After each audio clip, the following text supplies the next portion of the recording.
What we need to do in this section is to look at the purpose of serial partners, the strategic options to achieve that purpose, and then make a choice between the options which we will implement.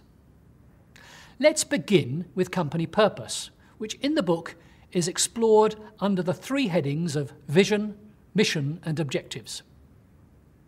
In the case of breakfast cereals, we have been told the purpose of cereal partners is to achieve 20% of the European market for breakfast cereals by the year 2000. There's no mention of profit in the company purpose, nor any reference to shareholders.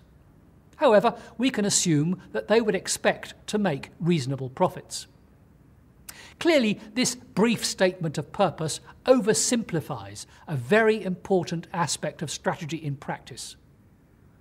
Organisations often spend considerable time developing their purpose.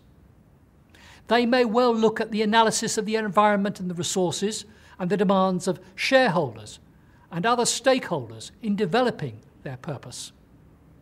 Clearly, this all makes sense. It's not logically possible to develop strategies to achieve a purpose if you haven't identified the purpose in the first place.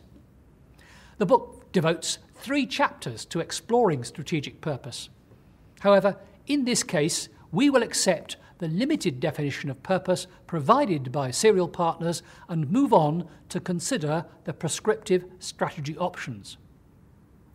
Based on our earlier strategic analysis of the environment and the resources, there are many options for the company.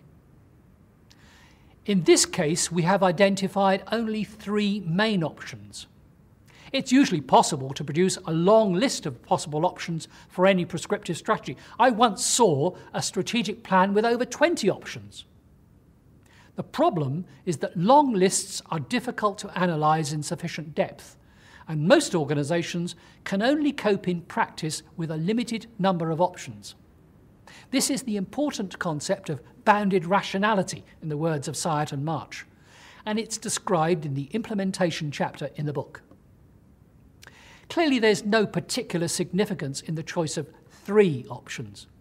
In this case, the 3 chosen options are based on the 4 main attack strategies described in the competitive strategy chapter of the book. I've left out the 4th option, guerrilla strategy, because this is short-term and does not make much sense for serial partners which intends to be around for at least 10 years.